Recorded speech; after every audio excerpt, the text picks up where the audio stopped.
Okay, so we have a couple of slides left in this topic, then let's move on. Okay, so then the last sub-issue related to the employee's life cycle, career management, and of course, it will be more important to the promotion, okay? How the company make the promotion decision, okay? And of course, one of the most important issue is to understand about what does it mean by the promotion. Okay, the promotion indicates the advancement to a position of increase.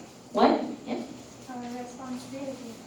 I think she goes first earlier. All right, that's okay. All right, next I will give you the opportunity. Next one, increase more responsibility. If you got promoted to be like so-called supervisor, right? Then of course that indicates the company give you more responsibility, right? Okay.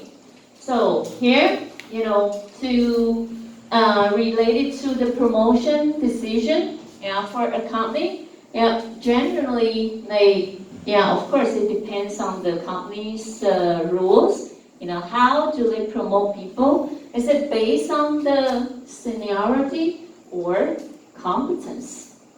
Right? So for example, today the case, earlier, later we're gonna talk about it for this company. At the beginning, they have this old, system, like performance evaluation system. You'll be things are more toward to the seniority oriented.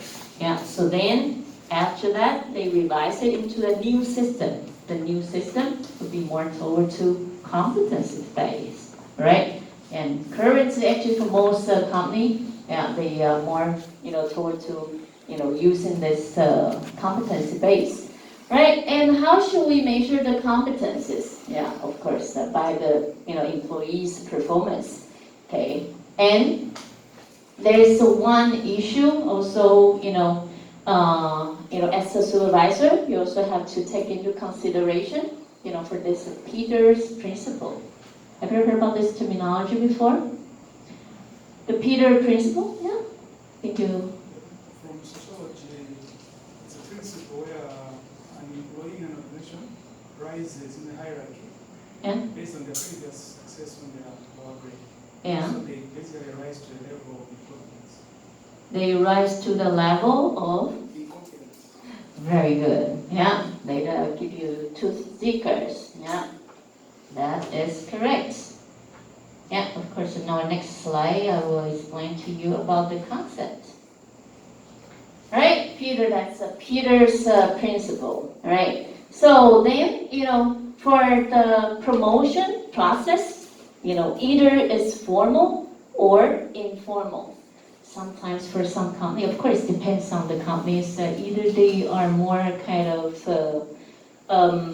they have well structured, because for some companies, sometimes they promote someone, it seems that they have the good relationship, with the managerial level, right? So then those people will be promoted. Okay, then there will be more toward to the informal. And of course, if you want to encourage and then keep the talented people to stay, of course, you have to use a more formal promotion policy, right? And for the promotion decision, either you can use vertical or horizontal or others.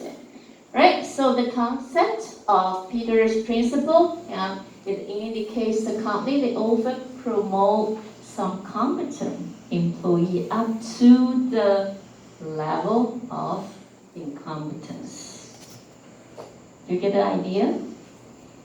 That indicates that, for example, in engineer department, okay, for some engineers, they have good performance. So then, of course, this employee will be, take into consideration to be promoted because of their good performance, right? Yeah, because they, work as an engineer. Yeah, but then after they got promoted, this engineer got promoted, he or she, because to be a manager, to be at the managerial level, Is it the same as in their professional field, professional skill? Actually, it's totally different, all right? Yeah, to be a manager compared to as a staff, well, you know, you just only you have a good profession, your particular field, then I think you can handle with your job quite well. But then, as a manager, it will be totally different. To be a good manager, what skill do you need to have? Of course, you need to have good, technical skill. Other than that, what kind of skill do you need to have to be a good manager? Leadership. Leadership, yeah, good. Problem solving skill, good. Others? Communication or interpersonal skill, for example, right? There are different skills, that is quite necessary for you to be a good leader, right? But then for some people, especially for those people, they are more engineer oriented, sometimes it seems like they have the shortage of this kind of skill, right? Interpersonal skill, for example, for some people, engineer, I think it's easy for them to deal with the computer than deal with the people, right? Yeah. Am I right, Jose? 100%. Yeah. I think for most of your classmates, yeah, they have this kind of characteristic, right? Yes. Yeah, it would be easier for them to deal with the computer than deal with the people. Yeah. So then that's why they choose. Sometimes, I'm not that sure if you try to observe a little bit. Actually, in different departments, the students, their personality are totally different. Yeah. Yeah. Exactly. If you try to observe, or if you have any friends from different departments, then you can find out, you can observe a little bit. Yeah, sometimes it's also interesting. Yeah, then you will find out, for their personality, they are totally different. And then, for example, I'm not that sure, do you know someone from accounting department? They study accounting.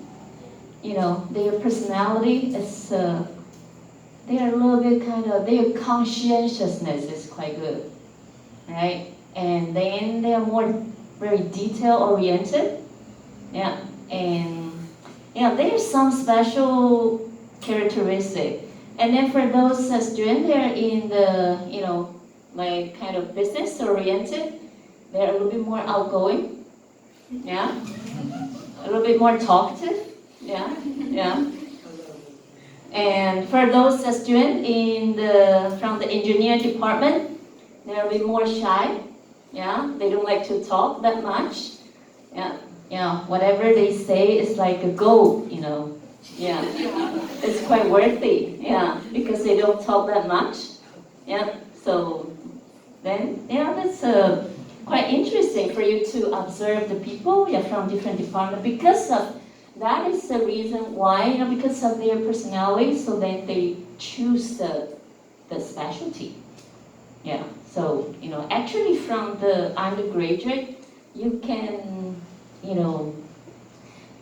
differentiate a little bit for those different students, their personality then, all right? So here, this is the concept of Peter's principle. So then the company always promotes someone up to some certain level of incompetence. Yeah, so then that is why, nowadays in plenty of organizations, they have quite, so-called incompetent supervisor, right? So that is the reason that. All right, so here is a quick question. Yeah, you think a little bit. How would you provide the promotional opportunity for those, for example, like engineer, who might have very little or no interest in the managerial position? Yeah, if there's some engineer, maybe some particular engineer, he or she has really great performance in your department. And then you want to promote him or her to be the supervisor, to be the manager. But then, well, he or she does not want to take this managerial position. So then what would be the alternative strategy?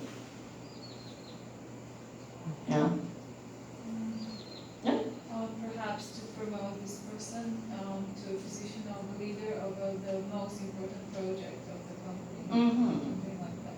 Yeah, exactly. Like, have you ever heard about like kind of senior engineer? Sort of, yeah.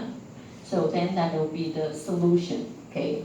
Him or her, they are professional in some particular field, in their professions. So then, they don't want to take this managerial position, so they can promote them to be like a senior position. Okay, so then for them, they can also guide a little bit for some junior employee. Okay, so then for them, of course, and then their salary will be maybe as high as the manager then, right? So then that will be the alternative solution then. Right, so here, for making the promotion decision, practical consideration. You have to, it's better for the company to establish the eligibility requirements such as tenure, minimum tenure, okay, for some particular employee to be the managerial position, or their performance ratings. For example, you have to rate A+ for 5 consecutive years. For example, if you make this a policy, a little bit more, make it as a rule, then of course it will be better, okay, for those employees to follow, okay, and some try to reduce for the bias, okay, retaliation, okay. And managing the transfers, if there are some employee, as we mentioned, I think we already talked about this concept. Some employee, they might have the interest in different department. Of course, we can also transfer them into different department to pursue for their career development. Okay, and managing the retirements, it's also important for the company to provide, we call it pension plan, okay, for the employees. So then, of course, automatically, it also keep those senior employees to stay, okay, if your company have the pension plan then, all right? So here is the video, okay, I would like to show you, then we will finish this topic. How to stop losing your employees. 19th century American philosopher William James stated, "The deepest principle of human nature is the craving to be appreciated." According to a recent Gallup poll, Let me start from the beginning again. philosopher William James stated, "The deepest principle of human nature is the craving to be appreciated." According to a recent Gallup poll, 65% of employees said that they had received no recognition from their manager in the last year. People want to be noticed. After all, it's being recognized that motivates us to do more. So, you're a manager of some great and maybe a few not so great employees. Did you know that 47% of your high performers are looking to leave you right now? Here's a tip. Not all your high performers are fully engaged. Gallup found the world-class companies have 9 engaged employees to every disengaged employee, whereas the average U.S. company had only 2 engaged employees for every one that was just there for a paycheck. Net results, world-class companies experience 400% higher sales and profits. The cost of losing your best people is steep. I quit. If you figure employee training costs, hiring costs, and advertising costs, it all adds up. The cost of losing an employee is typically 1.5 times their first year's salary. So, how many employees did you lose last year? Use the myemployees.com handy cost analysis calculator to find out exactly what it costs you to lose your valuable employees. And more importantly, learn how you can fix it. So, what will motivate, engage, and keep your employees loyal to you? And in turn, get you and your top people promoted. In a word, recognition. Remember this, Behavior that gets rewarded gets repeated. Zig Ziglar said, you can have everything in life you want if you will just help other people get what they want. The bottom line, every employee loves being recognized. Our simple, cost-effective recognition program takes the guesswork out of how to consistently and effectively reward your employees. Do the numbers yourself and learn how much you'll save with our recognition program right now. myemployees.com. Okay, that's a commercial time. Yeah, let's just skip it. All right, so, recognition, as we mentioned, is very important and very useful then. Okay, so that will be it for this topic. Questions or comments? No? Yeah, then let's move on to our case presentation then.